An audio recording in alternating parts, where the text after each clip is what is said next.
Hello guys, welcome to my channel. और आज की इस वीडियो में हम लोग डिस्कस करने वाले हैं ब्लैक क्लोवर के लेटेस्ट चैप्टर के बारे में, यानी चैप्टर नंबर 339 के बारे में, जो कि फाइनली रिलीज हो चुका है। क्योंकि पिछले हफ्ते आप लोग को पता ही होगा कि ब्लैक क्लोवर ब्रेक पे था और ऑब्वियसली अब वापस आ चुका है। तो अब इस चैप्टर के बारे में हम लोग इस वीडियो में डिस्कस करने वाले हैं। So guys, my name is Himesh, you are watching super rises. Without any more discussions, let's roll the intro.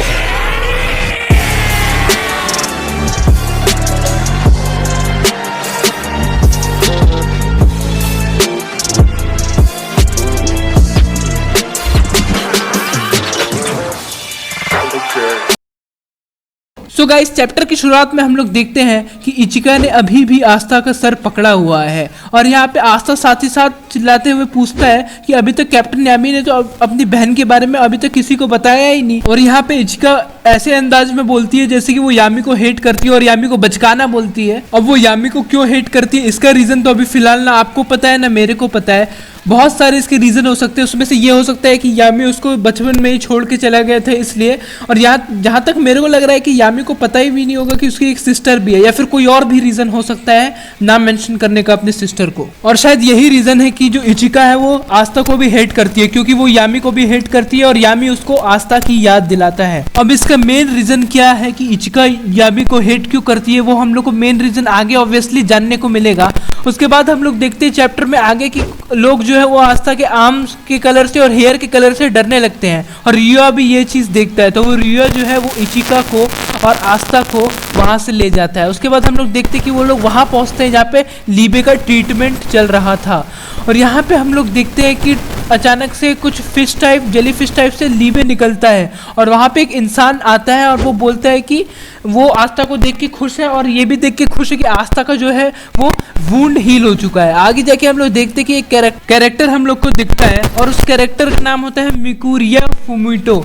और ये जो होता है वो एक रिकवरी युजुत्सु जीनियस होता है, मतलब कि जो रिकवरी हीलिंग मैजिक वाले नहीं होते जैसे क्लोवर किंगडम में जो विजार्ड किंग के अंदर काम करता था, वैसा ही एक हीलिंग जीनियस वाला होता है और ये भी लीबे को हील करता है। और यहाँ पे ये जो है अगर आप लोग इसको देखोगे तो हम लोग को एकदम यूकी तबाता जैसा दिख रहा है, क्योंकि अगर आप लोग खासकर उसका हेयर स्टाइल देखोगे तो अगर आगे हम लोग बात करें तो वो बोलता है कि उसको लीबे को ट्रीटमेंट देने में थोड़ा टाइम लग गया, क्योंकि ऑब्वियसली जो लीबे है वो नॉर्मल क्रिएचर नहीं है, वो एक डेविल है। आगे जाके हम लोग देखते हैं लीबे को देख के आस्था भी बहुत खुश हो जाता है और यहाँ पे हम लोग लीबे को देखते हैं, वो ऐसा दिखाता तो नहीं है कि वो खुश हो रहा है, लेकिन वो अंदर से बहुत ही ज़्यादा खुश है। ठीक है, आगे हम लोग देखते हैं कि आस्था जो है वो फाइनली कुछ खाना खा रहा होता है, उसको रिया ने दिया होता है और आस्था को खाना बहुत पसंद आता है। और यहाँ पे जो रिया होता है वो बताता है कि ये खाना जो है वो उसी मेडिकल जीनियस ने बनाया है। और यहाँ पे साथ ही साथ इचिका भी खाना खा रही होती है। आगे हम लोग देखते हैं कि आस्था हंसते हंसते धीरे धीरे दुखी होने लगता है और यहाँ पे जो हम लोग देखते हैं कि उसको जल्दी से जल्दी लौटना होगा अपने क्लोवर किंगडम में। तो वहाँ रियू से वो बोलता है कि क्या कोई ऐसा तरीका है कि वो क्लोवर किंगडम में जा सकता है। तो यहाँ पे रियू जो है वो सीरियस मोड में आके जवाब देता है कि आस्था को पता होना चाहिए कि आस्था जो है वो अभी भी लूशियस को हरा नहीं सकता, और खासकर जब लूशियस सीरियस हो जाए तो यहाँ पे आस्था जो होता है कि वहाँ पे बोलने लगता है उसको ट्राई तो करना होगा, क्योंकि वो सिस्टर लिली को बचा नहीं पाया और साथ में जहाँ पे सिस्टर लिली वहाँ पे फंसी हुई है और यहाँ पे साथ ही साथ जो क्लोवर किंगडम में दूसरे लोग हैं वो भी अभी फंसे हुए होंगे। तो इसलिए हम लोग देखते हैं कि आस्था जो है वो अचानक से पैनिक मोड में आ जाता है और आस्था को हमने पैनिक मोड में लास्ट आर्क में भी देखा था, जब वो आस्था के सामने यामी को किडनैप कर लेता है ज़ीनॉन। आगे हम लोग देखते हैं कि वो आस्था जो है वो कुछ ज़्यादा ही रिक्वेस्ट करने लगता है रिया से और बोलता है कि उसको प्लीज़ कोई कारण बताओ या फिर कोई चीज़ बताओ जिससे वो क्लोवर किंगडम में वापस जा सके। लेकिन यहाँ पे रिया बोलता है कि अभी चिंता करने की कोई बात नहीं है, आस्था के पास अभी बहुत टाइम है। और यहाँ पे आस्था जो अचानक से गुस्सा और पैनिक हो जाता है और वो बोलता है कि रिया को क्या पता है कि टाइम है कि नहीं है, उसने पूरी ज़िंदगी ट्रेनिंग की है और अब उसको ऐसा लगता है कि वो अब ज़्यादा स्ट्रॉन्ग या फिर अब उससे ज़्यादा जितना वो ऑलरेडी स्ट्रॉन्ग है उससे ज़्यादा स्ट्रॉन्ग नहीं बन सकता है। और ऐसा हमने आस्था को सिर्फ कब देखा था, जब हम लोग ने देखा था कि पहले आर्क में, यानी जब शुरुआत में ब्लैक क्लोवर शुरू हुआ था तो उसने पहली बार उस टाइम डाउट किया था और उस बात से लेकर वो अब अगली बार अपने आप पे डाउट कर रहा है। और ये हम लोग को ये भी दिखा रहा है कि फर्स्ट आर्क में जैसे आस्था की शुरुआत हुई थी वैसे ही लास्ट आर्क में आस्था की शुरुआत हो रही है। हालांकि यहाँ पे मैं एक बात पॉइंट आउट जरूर करना चाहूंगा कि हो ना हो ये जो रियो है वो लूशियस को कहीं ना कहीं से जानता है, या फिर अगर ऑब्वियसली अगर ये लूशियस का एनिमी है तो ये प्लान बहुत पहले से जानता होगा, और ये जानता था तो इसने लूशियस के बारे में पहले किसी को कुछ नहीं बताया। अगर ये फ्रेंड भी है तो ये कुछ ना कुछ छुपा ही रहा है जो हम लोग को बाद में पता चलेगा। आगे हम लोग देखते हैं कि इचिका अचानक से आके आस्था को एक थप्पड़ मार देती है, और थप्पड़ मारने के बाद बोलती है इचिका कि उसको कोई चिंता नहीं है कि आस्था को क्या होने वाला है, या फिर आस्था मरने वाला है, या फिर उसके लोगों के साथ क्या होने वाला है। लेकिन अगर अभी आस्था जिंदा है तो वो उसकी वजह से जिंदा है क्योंकि रिया ने उसको बचाया और मिकुरिया ने उसको बचाया है, सिर्फ इसीलिए आस्था अभी तक जिंदा है।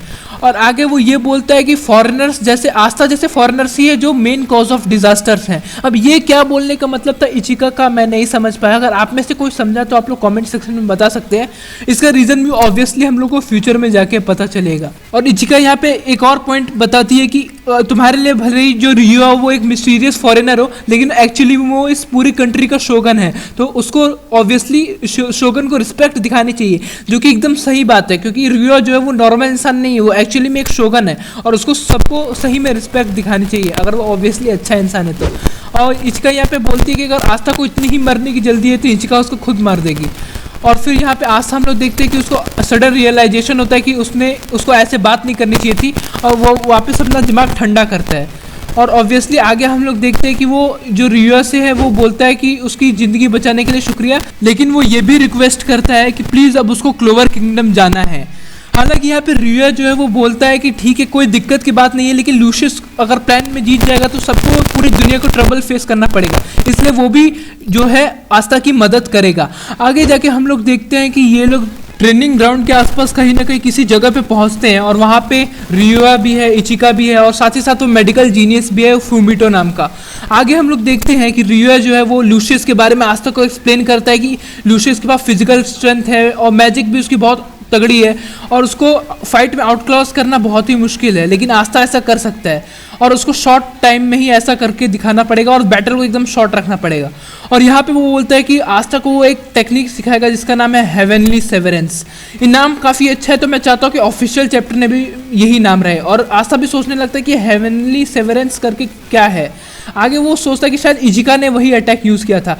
आगे जाके हम लोग देखते हैं कि आस्था बोलता है कि उसके पास कोई मैजिक पावर नहीं है कि वो ये मैजिक यूज़ कर सकता है, लेकिन यहाँ पे रियो बोलता है कोई दिक्कत नहीं है, वो खाली अपने की को कॉन्सेंट्रेट करे। और यहाँ पे हम लोग देखते हैं इजिका जो है वो अपने की के कंसंट्रेट करती है। और की होता क्या है एक्चुअली में उसका डेफिनेशन हम लोग को मिलता है, वो होता है flow of vitality and energy. और इसके बाद हम लोग देखते हैं कि रिया जो है वो बोलता है कि उसको अपना योरुकू पे फोकस करना पड़ेगा और एकदम उसके बाद प्रिसाइसली उसको अपने की को एक साथ रिलीज करना पड़ेगा। और वो रिलीज करने के बाद हम लोग देखते हैं कि इचिका रिलीज करती है हेवनली सेवरेंस अटैक, और देखते हैं कि बैम्बू जो एकदम कट के हाफ में हो जाता है।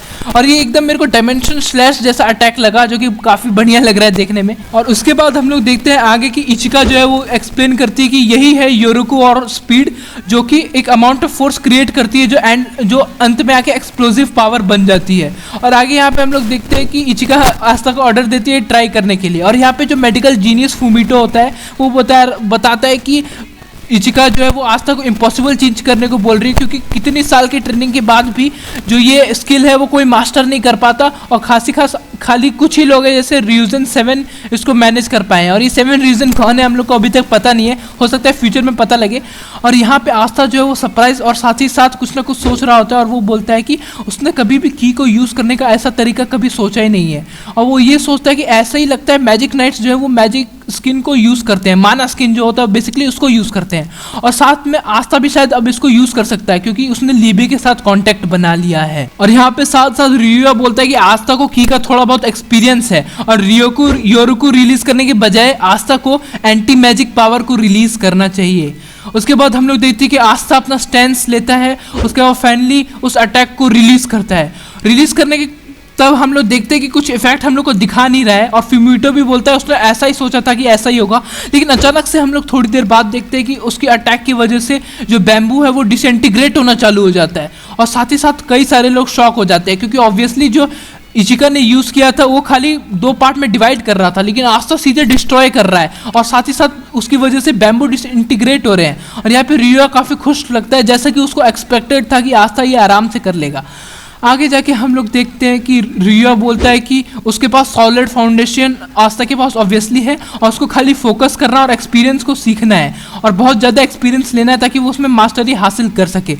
और यहाँ पे आस्था जो है वो इचिका की तरफ देखता है और इचिका को थैंक यू बोलता है। और आस्था का फेस हम लोग देखते तो ऑब्वियसली एक्सप्रेशन इस चैप्टर का भी बहुत बढ़िया है। इस आर्क में एक्सप्रेशन में काफ़ी अच्छे से काम किया गया है और आस्था का एक्सप्रेशन देख के हम लोग को लगता है कि अब आस्था को फाइनली होप मिल चुका है कि वो और स्ट्रांग बन सकता है और इसीलिए वो इचिका को थैंक यू बोलता है और बोलता है कि वो अभी भी ताकतवर बन सकता है और वो इचिका पे काउंट कर रहा है और ताकि इचिका उसको हेल्प करे। और यहीं पे हम लोग का चैप्टर एंड हो जाता है। तो ये काफ़ी अमेजिंग चैप्टर था, हम लोग को पता चला कि आस्था कैसे पावर अप ले सकता है और हम लोग देखते हैं कि इचिका भी आस्था की थोड़ी बहुत हेल्प करती है और हम लोग को देखना है कि आगे फ्यूचर में क्या हो सकता है, इचिका क्यों यामी को हिट करती है और साथ ही साथ 7 रियूजन कौन कौन है, ऑब्वियसली हम लोग को आने वाले चैप्टरों में पता चल जाएगा। ठीक है, तो गाइस अगर आप लोग को ये वीडियो अच्छी लगी तो इस वीडियो को लाइक कर देना, मेरे चैनल को सब्सक्राइब कर देना। मैं मिलूंगा आप लोगों से नेक्स्ट वीडियो में। My name is Himesh, you are watching super rises, rise above all।